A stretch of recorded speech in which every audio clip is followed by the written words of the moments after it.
Hello friends, welcome to my YouTube channel Priyadarshi study point. दोस्तों, आज आप लोगों के बीच लेके आए हम लोग भारत के भूगोल से संबंधित प्रश्न। तो भारत के भूगोल के संबंधित प्रश्न को देखेंगे। इसमें वन लाइन के माध्यम से हम लोग क्वेश्चन को देखते चलेंगे। ये हम लोग 3 से 4 क्लास में इसको कवर करेंगे। स्पीडी बुक्स का ये टॉपिक जो हम लोग का भारत का भूगोल, इसमें हम लोग सारा क्वेश्चन को देखेंगे।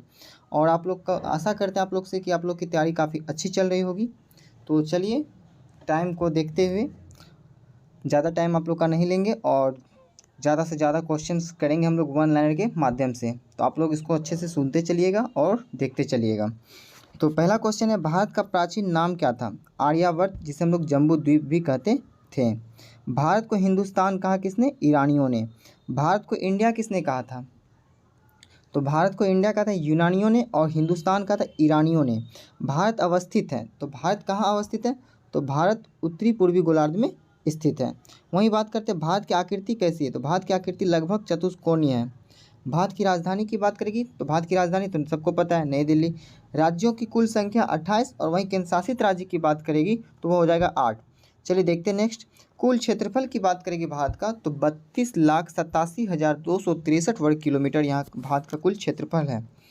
और भारत का क्षेत्रफल संपूर्ण विश्व का पूछा जाए, अगर पूरा विश्व को माने तो अगर संपूर्ण विश्व में इसका जो क्षेत्रफल है 2.42% यानी क्या है, इसका क्षेत्रफल विस्तार है। वहीं बात करते क्षेत्रफल की दृष्टि से विश्व में भारत का कितवां स्थान है? तो 7वां स्थान है। क्षेत्रफल में 6 बड़े देश की बात करें तो भारत तो 7वां स्थान है। तो इससे पहले 6 बड़े देश, सबसे बड़ा क्षेत्रफल में रूस हो जाएगा, फिर आपका कनाडा, चीन, अमेरिका, ब्राज़ील और ऑस्ट्रेलिया है। वहीं बात करते हैं भारत की कुल जनसंख्या, तो वर्तमान में तो 140 से प्लस हो चुका है, बट यहाँ पे आपको देखा जाएगा 2011 की जनगणना के अनुसार तो 121.08 करोड़ जनसंख्या है। वहीं बात करते हैं जनसंख्या की दृष्टि से विश्व में दूसरा स्थान है भारत का। विश्व जनसंख्या का भारत में निवास करता है, मतलब विश्व में टोटल जितनी जनसंख्या है उसमें से 17.5% जनसंख्या भारत में निवास करता है। यहाँ पे सर्वाधिक बोली जाने वाली भाषा कौन सा है? तो हिंदी सबसे ज़्यादा बोली जाने वाली भाषा है। सबसे बड़ा जनजाति की बात करेंगे तो भील। सबसे ज़्यादा बड़ी जनजाति यहाँ पे कौन सी है? तो यहाँ पे भारत में सबसे बड़ी जनजाति भील है। वहीं दूसरा जनजाति बोलेगा तो गोंड हो जाएगा। अक्षांश स्थिति की बात की जाए भारत का तो 8 डिग्री 4 इंच से लेकर 37 डिग्री 6 इंच यह उत्तरी अक्षांश में स्थित है भारत। और देशांतरी स्थिति की बात करेगा 68 डिग्री 7 इंच से लेकर 97 डिग्री 25 इंच पूर्वी देशांतर में स्थित है हमारा देश भारत। वहीं बात करते हैं उत्तर से दक्षिण, इसकी लंबाई की बात करेंगे तो 3214 किलोमीटर और पूर्व से पश्चिम की लंबाई की बात करें तो 2933 किलोमीटर है। नेक्स्ट देखते हैं भारत की सबसे पूर्वी बिंदु है। तो भारत की सबसे पूर्वी बिंदु की बात की जाए तो कीबीथू जो है अरुणाचल प्रदेश में स्थित है। और वहीं पश्चिमी बिंदु की बात की जाए तो गुहार मोती या गौड़ माता, जिसे जो कहाँ स्थित है? कच्छ जिला गुजरात में स्थित है गुहार मोती, जो पश्चिमी बिंदु भारत का है। वहीं बात करते हैं उत्तरी बिंदु का तो उत्तरी बिंदु इंदिरा कौल जो लद्दाख में स्थित है। और मुख्य भूमि का दक्षिणतम भूमि, अगर सिर्फ पूछ दे दक्षिणतम भूमि का है तो इंदिरा पॉइंट, कहाँ? तो दक्षिणतम बिंदु इंदिरा पॉइंट। लेकिन वही पूछेगा मुख्य भूमि का दक्षिणतम बिंदु तो आपका हो जाएगा कन्याकुमारी। और यही इंदिरा पॉइंट को ही पिग्मेलियन या पार्सन पॉइंट के नाम से भी जानते हैं, जो ग्रेट निकोबार के दक्षिण में स्थित है। आइए देखते हैं नेक्स्ट है दक्षिणी बिंदु भूमध्य रेखा की दूरी कितनी है? 876 किलोमीटर है। स्थल सीमा की कुल लंबाई की बात की जाए तो 15,200 किलोमीटर और मुख्य भूमि के तट की लंबाई की बात की जाए तो 6100 किलोमीटर और द्वीपों सहित तट की लंबाई की बात की जाए तो 7516.6 किलोमीटर है। यानी कि मुख्य भूमि और द्वीपों सहित अगर टोटल मिला दिया जाए तो 15,200 किलोमीटर। आइए देखते हैं नेक्स्ट क्वेश्चन। भारत मानक समय है, तो भारत का मानक समय 82.5 डिग्री 30 इंच पूर्वी देशांतर रेखा है, जो प्रयागराज के नैनी से यह गुजरता है। नेक्स्ट है भारत का मानक समय ग्रीनविच मानक समय से यानी जीएमटी से कितना आगे है? तो यह 5 घंटा 30 मिनट यानी 5.5 घंटा यह आगे। नेक्स्ट क्वेश्चन देखते हैं। 82.5 डिग्री पूर्वी देशांतर रेखा गुजरती कहाँ से? तो ये 5 राज्यों से होकर गुजरती, उत्तर प्रदेश, मध्य प्रदेश, आंध्र प्रदेश, ओडिशा और छत्तीसगढ़। वहीं बात करते हैं भारत को 2 भागों में बांटती है कर्क रेखा। भारत को जो 2 भागों में बांटती है, कौन सी रेखा बांटती है? तो कर्क रेखा बांटती है। अब बात पूछेगा कर्क रेखा गुजरती किस किस राज्य से होकर? तो कर्क रेखा 8 राज्यों से होकर गुजरता है। गुजरात, राजस्थान, मध्य प्रदेश, छत्तीसगढ़, झारखंड, पश्चिम बंगाल, त्रिपुरा और मिजोरम से होकर कर्क रेखा गुजरती है। इसका ट्रिक गरम छाछ पी आत्मा को तृप्ति मिलेगा, गरम छाछ पी तृप्ति मिलेगी। या तो एक और ट्रिक है, आप बैठा सकते हैं मित्र पर गमछा झाड़, ये सारा इसी में आपका आ जाएगा कर्क रेखा। ठीक है, तो आगे देखते हैं। क्षेत्रफल के सबसे बड़ा राज्य, क्षेत्रफल में सबसे बड़ा राज्य राजस्थान है और क्षेत्रफल में सबसे छोटा राज्य गोवा है। क्षेत्रफल में बड़ा केंद्र शासित प्रदेश जम्मू कश्मीर और क्षेत्रफल में छोटा केंद्र शासित प्रदेश की बात करेंगे तो लक्षद्वीप है। जनसंख्या में सबसे बड़ा राज्य की बात करेगा तो वो हमारा उत्तर प्रदेश है और जनसंख्या में सबसे छोटा राज्य की बात करेगा तो सिक्किम है। जनसंख्या में सबसे बड़ा केंद्र शासित प्रदेश की बात करेगा तो दिल्ली और सबसे छोटा लक्षद्वीप। दोस्तों अगर हमारा वीडियो फास्ट लग रहा है तो आप इसे स्लो कर सकते हैं, अगर स्लो लग रहा है तो आप वहाँ सेटिंग में जाकर वीडियो को क्या करते हैं थोड़ा फास्ट करके आप जल्दी से इसको रीड कर सकते हैं, क्योंकि वन लाइनर है तो थोड़ा इसमें समझाना क्या है, बस इसको पढ़ते चलना है ताकि ये हमारा जो है क्या हो जाए, जितना भी आज तक तैयारी किया उसमें थोड़ा सा पुशअप हो जाए, अच्छा नंबर आए। चलिए आगे देखते हैं हम लोग का क्वेश्चन है। क्षेत्रफल में सबसे बड़ा जिला कच्छ है जो गुजरात में है। क्षेत्रफल में सबसे छोटा जिला की बात करेंगे तो माहे पुदुचेरी। वहीं तटीय राज्यों की कुल संख्या की बात करेंगे तो 9। सबसे लंबी तट रेखा वाला राज्य की बात करेंगे तो गुजरात है और सबसे छोटी तट रेखा वाला राज्य करेंगे तो गोवा। टोटल 9 राज्य लगा हुआ है, जो गुजरात सबसे लंबी और सबसे छोटी गोवा है।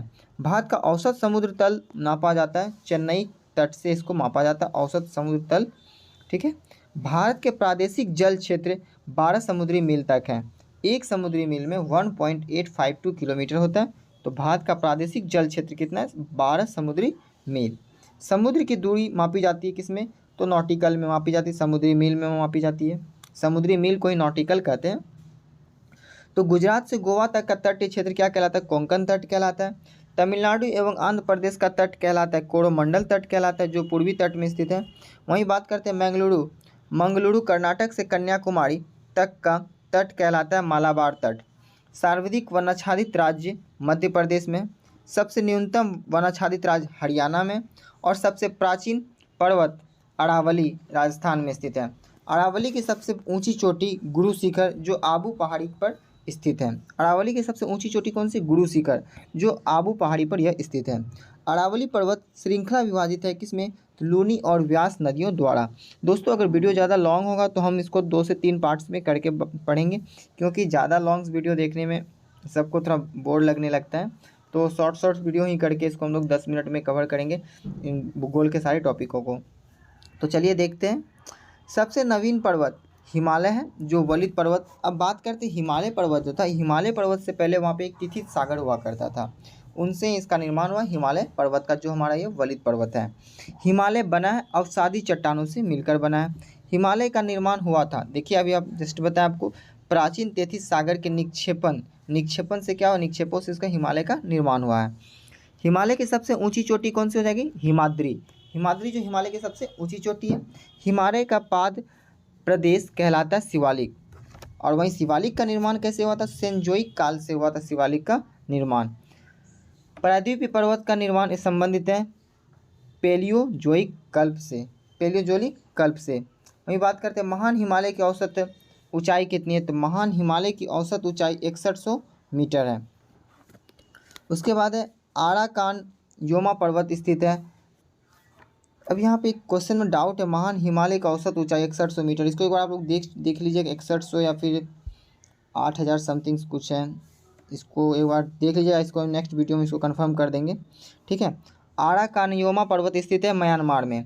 मेवाड़ का पठार राजस्थान व मध्य प्रदेश में स्थित है। वहीं बात करते हैं मालवा का पठार फैला हुआ है, तो मध्य प्रदेश राजस्थान तथा गुजरात में मालवा का पठार फैला हुआ है। मालवा का पठार अवस्थित है अरावली एवं विंध्य श्रृंखलाओं के मध्य स्थित है। मैकाल का पठार स्थित है आपका छत्तीसगढ़ में। मैकाल पहाड़ी का सर्वोच्च शिखर कौन सा, अमरकंटक। वहीं बात करते हैं भारत का रूढ़ छोटा नागपुर का पठार को भारत का रूढ़ कहते हैं। छोटा नागपुर का पठार की ऊंची चोटी कौन सी, पारसनाथ। दक्कन का पठार बना है बेसाल्ट चट्टानों से दक्कन का पठार बना है। वहीं बात करते हैं दक्कन का पठार स्थित कहाँ है, तो मध्य प्रदेश एवं महाराष्ट्र राज्य में यह स्थित है। दक्कन पठार का पूर्वी भाग है विदर्भ। दक्कन पठार का पूर्वी भाग क्या है हमारा, विदर्भ। ये विदर्भ हमारा कहाँ आता है, कौन से राज्य में, आप लोग कमेंट्स बॉक्स में बताइएगा। माहिम तट स्थित है महाराष्ट्र में। गिरनार की पहाड़ी स्थित है गुजरात में। ग से गिरनार, गौ से गुजरात याद रखिएगा। दक्षिण पठार की ढाल है पूर्व की ओर। दक्षिण पठार की जो ढाल है वो किस दिशा की ओर है, तो हमारा पूर्व दिशा की ओर है। आइए देखते हैं नेक्स्ट क्वेश्चन को। नेक्स्ट क्वेश्चन है यू आकार की घाटी का निर्माण किसके द्वारा होता है? तो यू आकार की जो घाटी होता है हिमछादन के द्वारा होता है। उसके बाद है धारवाड़ का पठार स्थित है कर्नाटक राज्य में हमारा धारवाड़ का पठार है। दोस्तों वन लाइनर है, इसी थोड़ा फास्ट बोल रहे हैं तो आप लोग थोड़ा देखते चलिएगा, क्योंकि क्वेश्चन बहुत ज़्यादा है और समय हम लोग के पास कम है, तो इसे ज़्यादा से ज़्यादा क्वेश्चन कलेक्शन कर रहे हैं, ज़्यादा से ज़्यादा रीड कर पाएँ, इसलिए थोड़ा फास्ट बोल रहे हैं। नेक्स्ट है सतपुड़ा पहाड़ियाँ स्थित है नर्मदा एवं ताप्ती नदियों के मध्य में स्थित है सतपुड़ा की पहाड़ियाँ। सतपुड़ा की पहाड़ियाँ है मध्य प्रदेश में, जो नर्मदा और ताप्ती नदियों के मध्य है। सतपुड़ा रेंज की सर्वोच्च ऊंची चोटी यानी कि सर्वोच्च चोटी की बात करें तो वो हमारा धूपगढ़ है। धूपगढ़ पूछेगा स्थित कहाँ है, तो हमारा पंचमढ़ी मध्य प्रदेश में पड़ता है, पंचमढ़ी वहीं पर वो धूपगढ़ स्थित है, जो सतपुड़ा रेंज की सबसे ऊँची चोटी है। महादेव पहाड़ियाँ हैं सतपुड़ा पर्वत श्रेणी का भाग, जो मध्य प्रदेश में स्थित है। नेक्स्ट है महेंद्रगिरी ओडिशा में जो स्थित है। महेंद्रगिरी पर्वत है पूर्वी घाटी का पर्वत है और पश्चिमी घाटी है एक भ्रंश कगार। पश्चिमी घाट को क्या कहते हैं? सह्याद्री कहते हैं। पश्चिमी घाट को सह्याद्री और उत्तरी सह्याद्री के सर्वोच्च शिखर की बात की जाए कालसुबाई। वहीं दक्षिणी सह्याद्री को सर्वोच्च शिखर कहते हैं कुद्रेमुख। दक्षिण सह्याद्री का सर्वोच्च शिखर किसे कहते हैं? तो कुद्रेमुख को कहते हैं। उत्तरी सह्याद्री का दूसरी सबसे प्रमुख चोटी महाबलेश्वर की चोटी है। वहीं बात करते हैं महाबलेश्वर का उच्चतम बिंदु कितना है? तो विल्सन पॉइंट। महाबलेश्वर का उच्चतम बिंदु किसको कहते हैं? तो विल्सन पॉइंट को कहते हैं। दक्षिण भारत और प्रायद्वीपीय भारत की सर्वोच्च पर्वत चोटी कौन सी है? अनायमुडी। अनायमुडी स्थित है अन्नामलाई की पहाड़ी पर। अनायमुडी स्थित कहाँ है? अनायमुडी जो है अन्नामलाई की पहाड़ी पर यह स्थित है। पूर्वी घाट एवं पश्चिमी घाट पर्वत श्रेणियों का सम्मिलन स्थित है कहाँ पर? स्थल यह जो है पूर्वी घाट और पश्चिमी घाट पर्वत श्रेणियों का सम्मिलन जो होता है यह नीलगिरी पहाड़ियों पर होता है। वहीं बात करते हैं नीलगिरी पहाड़ियाँ किन राज्यों में विस्तृत हैं? तो तमिलनाडु, केरल और कर्नाटक में हमारा नीलगिरी पहाड़ियाँ स्थित हैं। नीलगिरी की सबसे ऊंची चोटी दोदा बेटा है। उसके बाद है उटकमंड या ऊटी स्थित है नीलगिरी पहाड़ियों पर ही स्थित है। कौन सा? ऊटी। गारो, खासी और जातिया पहाड़ियाँ स्थित है मेघालय में। बात करते हैं कार्डामोम इलायची पहाड़ियाँ स्थित है हमारा केरल और तमिलनाडु राज्य के सीमाओं पर। केरल और तमिलनाडु राज्य के सीमाओं पर हमारा कार्डामोम पहाड़ियाँ स्थित है। सेवरा पहाड़ियाँ स्थित है तमिलनाडु में। उसके बाद शेषाचलम पहाड़ी स्थित है तेलंगाना में। कोडाईकनाल स्थित है पालनी पर्वत श्रेणी में। नेक्स्ट है विश्व का सर्वोच्च पर्वत शिखर माउंट एवरेस्ट 8850 मीटर, जो नेपाल में अवस्थित है। हाँ, तो अभी ऊपर में जैसे हम लोग बोलते हैं हिमालय की ऊंचाई, तो सही है वो 6100 मीटर होगा, बट हम थोड़ा कन्फ्यूज हो गए थे। माउंट एवरेस्ट की ऊंचाई जो 8850 मीटर स्थित है, जो नेपाल में अवस्थित है, सही है, वो अपनी जगह सही था। और माउंट एवरेस्ट की ऊंचाई होगा 8850 मीटर। माउंट एवरेस्ट की अन्य नाम क्या है? सागर माथा, यानी कि नेपाल में इसको सागर माथा के नाम से जानते हैं। भारत का सर्वोच्च पर्वत शिखर कौन सी है? गॉडविन ऑस्टिन या केटू, जिसे काराकोरम श्रेणी में भी रखते हैं। गॉडविन ऑस्टिन जो है इसे केटू बोलते हैं, इसे काराकोरम श्रेणी में रखा गया है। ठीक है, दूसरा सबसे सर्वोच्च पर्वत शिखर है हमारा केटू। भारत की दूसरी सबसे ऊंची चोटी कंचनजंगा, जो सिक्किम राज्य में अवस्थित है। नंदा देवी चोटी स्थित है उत्तराखंड में। नंदा देवी चोटी भाग है कुमायूं हिमालय का, मतलब वो कौन से हिमालय का? विंध्यधुआला, शिवालिक, तो ये कुमायूं हिमालय का भाग है हमारा नंदा देवी चोटी, जो उत्तराखंड में स्थित है। नेक्स्ट देखते हैं कुल्लू घाटी स्थित है धौलाधर और पीर पंजार श्रेणियों के मध्य हिमाचल प्रदेश में। शिमला स्थित है धौलाधर श्रेणी पर। शांत या मौन घाटी स्थित है कहाँ? केरल राज्य में। भारत का सबसे ऊंचा दर्रा की बात की जाए तो काराकोरम दर्रा, और काराकोरम दर्रा स्थित है लद्दाख क्षेत्र में। नाथुला जलेपरा और दर्रा स्थित का है नाथुला जलेपरा, ये तो सिक्किम में। इसका ट्रिक है ना जेबे सिक्किम, तो नौ से नाथुला दर्रा, जे से जलेपरा दर्रा। जोजिला दर्रा और बुर्जिला दर्रा जम्मू कश्मीर। उसके बाद सिपकिला दर्रा हिमाचल प्रदेश। माना नीति लिपू लेक उत्तराखंड में है। बोमडीला दर्रा अरुणाचल प्रदेश में, और रोहतांग दर्रा स्थित हमारा हिमाचल प्रदेश में। तो दोस्तों आज का ये क्लास आप लोग को कैसा लगा? मिलते हैं आप लोगों से और नेक्स्ट वीडियो में, नेक्स्ट इसी का पार्ट्स को आगे बढ़ाते हुए। ठीक है, इसमें जितना भारत से संबंधित भूगोल का प्रश्न है, जो सभी इंपॉर्टेंट क्वेश्चन है, वन लाइन के माध्यम से हम लोग इसको देख रहे हैं। तो अच्छा लगे तो इसे ज़्यादा से ज़्यादा शेयर कीजिए और अभी तक जो चैनल को सब्सक्राइब नहीं किए वो चैनल को सब्सक्राइब कर लीजिएगा। मिलते हैं नेक्स्ट वीडियो में, तब तक के लिए जय हिंद।